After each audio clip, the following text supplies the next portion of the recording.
If you've ever been advised to eat a healthier diet, one of the bits of advice you've been given most likely is that you should have more whole grains. But what is a whole grain?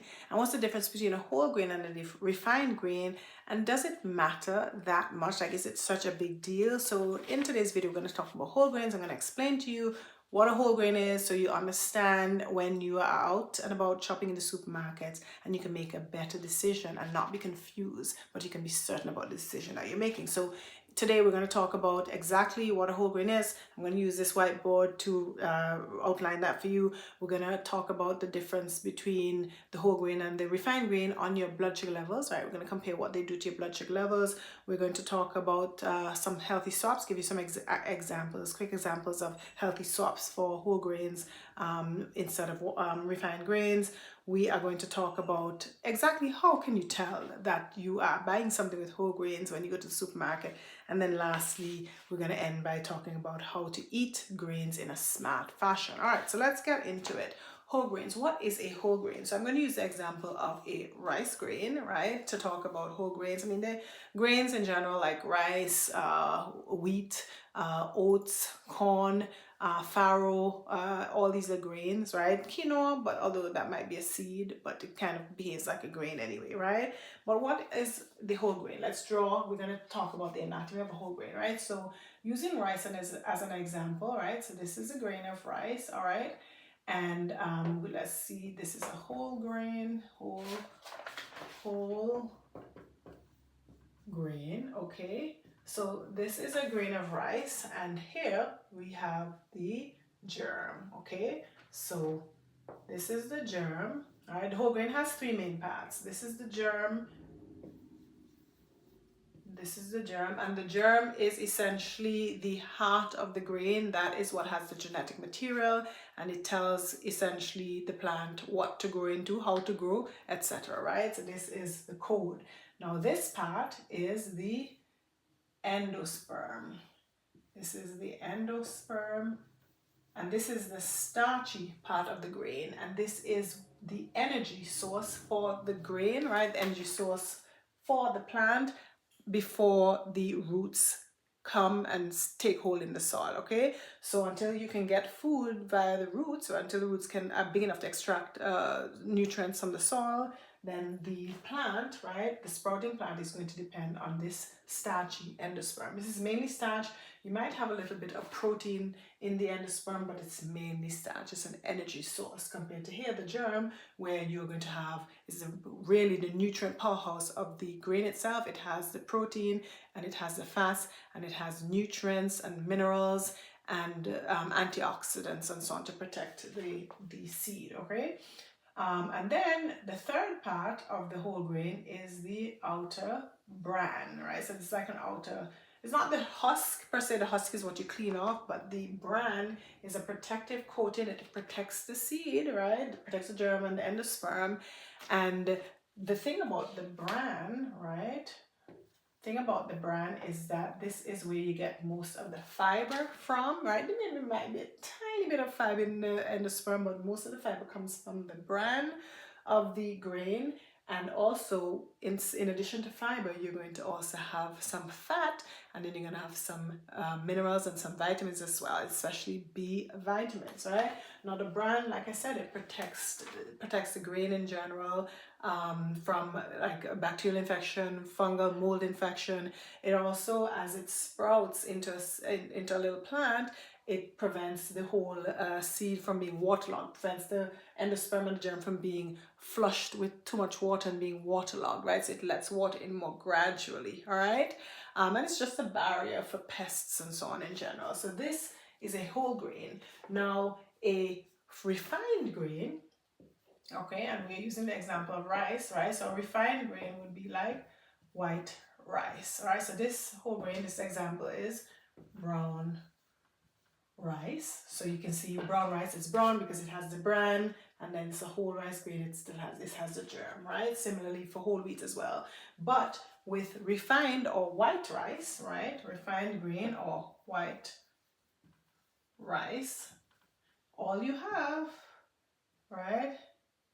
You have this. If you have a look at white rice, you can see If you have a look at white rice, you'll notice that actually one end of the white rice is slanted, and that's because of how the germ was removed. And then of course it's white because it has no bran. So white rice is only the endosperm. Oops. White rice is the fatty endosperm, so really not very nutrient rich compared to the brown rice, and it's the same for whole wheat and other grains. All right, so that's the anatomy of a whole grain. So bearing this in mind, this is more nutrient rich, right? It has your protein, your fat, your minerals, vitamins, and so on, and along with the starch. But this one, white rice, is just pure starch essentially. So what will be the difference of these two on your blood sugar levels, right? So for the whole grain, right, let's this is glucose and this is time, right? So for the whole grain, you will expect a more gradual increase in your blood glucose levels, right? So it's going to be a more gradual increase, okay, and it comes back down, right? Now compare that to the white rice, which is almost pure starch, right? And then you'll see, right? Right, so this is your brown rice, right? And then this is white rice. So for white rice, it's only starch, so what's gonna happen here, right? Nothing to hinder it, no protein, no fat to block the starch, so it's going to go up high, right? And quickly. And then it's gonna drop because your body's gonna do whatever it takes to get it done really quickly, okay? So brown rice, white rice, this is the difference in blood sugar level. Now, if this is going to have a nice gentle increase and gradually come back down, it means that you are going to be staying full, more satisfied, right, for a longer period of time compared to the white rice where you're going to get a quick spurt of energy, but you're going to have a dip quickly after. And so for this reason, you're going to have a drop in your energy levels, and that is going to coincide with a craving. And oftentimes it's a craving for sugar. So the refined grains won't keep you full for very long. They will have you eating very frequently, and you're going to be snacking and having all these cravings compared to the brown rice. So that's like the big difference between those two, right? Now, okay, what do you do in terms of healthy swaps? So obviously for this one, instead of white rice, you might want to go with brown rice or wild rice, right? For the more nutrients, right? One thing I should say as well, you can compare, if you want like comparisons, you can compare a whole grain to an egg, right? Where the germ would be like the egg yolk, the endosperm would be like the egg white, and then the bran would be like the shell, the egg shell. So that's a good, cool way of looking at it, right? Now, healthy swaps, we talked about, okay, white rice, swap white rice, and instead use brown rice for pasta, wheat, right? Instead of white flour pasta, you can have whole wheat pasta, all right? Or you can have lentil pasta because those would have more protein and more fiber because they're made with lentils, and other types of like non-wheat pastas as well, okay?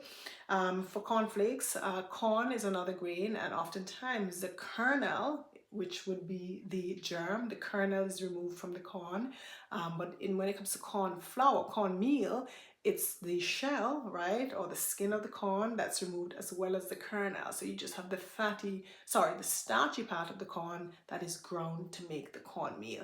And cornflakes are usually made from the cornmeal, which is just the pure starchy part, okay? So instead of cornmeal, you can have something like whole rolled oats, right, or steel cut oats, where you have all the parts of the grain there in your breakfast cereal, if you choose to have breakfast cereal, right? Now, when you're going to the supermarket, how can you tell that a grain is a whole grain? If you're looking at your list in the ingredient list, or how can you tell that the ingredients that are making up a product that you're trying to buy are made from whole grains? Well, two clues, right, to tell if it's made of whole grains or it's not made of whole grains, right? That the word whole appears on the ingredient list. So it's going to say whole rolled oats or whole wheat. You must see the word whole to know for sure that this is a whole grain. If the word whole isn't there, probably it's not a whole grain. The bran was removed, or the germ, or both, okay?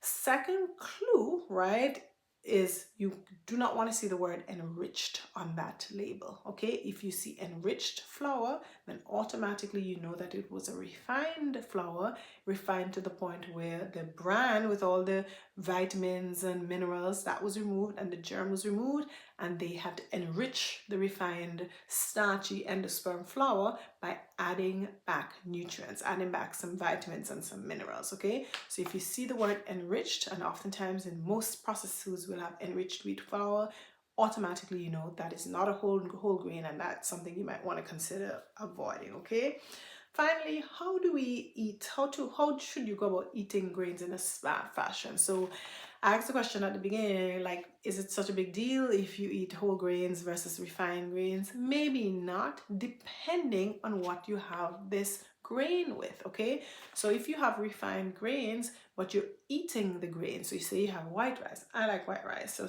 when you have white rice, okay, yes, you have your white rice, but you are not going to have mostly white rice and nothing else. If you have to eat it in a smart fashion, I normally say have maybe a third of your plate as the rice or the refined grain, if you choose to have a refined grain, and you can have a third of your plate as protein and a third of your plate as vegetables. So essentially, whatever the amount of starch is or refined grain is that you have on your plate, you want to have at least the same amount of protein with that or more, and you can have the same amount of vegetables as well or more, so you can have less of the starch if you want, or the grain, right?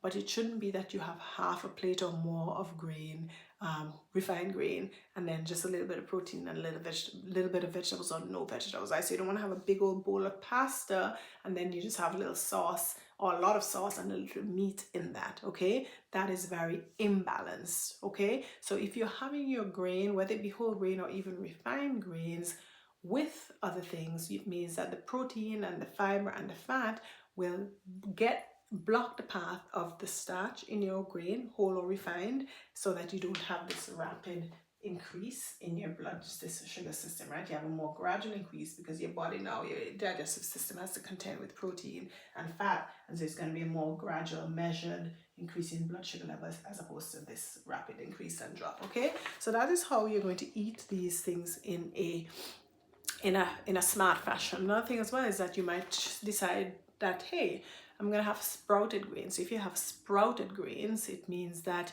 you have a situation where you have less. The grain is less starchy because in sprouting, the plant is starting to grow, the little baby plant, and so this germ is starting to use up some of the starch in the endosperm. So a sprouted grain is less starchy than an unsprouted grain. And additionally, when the grain has started to sprout, the enzymes and so on released helps to make the available vitamins and minerals, make the present vitamins and minerals more available to your body, so your body can better digest those, better absorb them, better get to the protein as well that is in the seed. So sprouting your grains might be a helpful thing. Easy, just put them in some water and you can see that the little roots will start coming up after a few days. Okay, I've sprouted quinoa. Quinoa is a seed, but still I think of it behaves like a grain when you're eating it, right? So you can sprout your grains as well, and that's a smart way to get more nutrients from them, more value, and less of a negative effect on your blood sugar levels, right?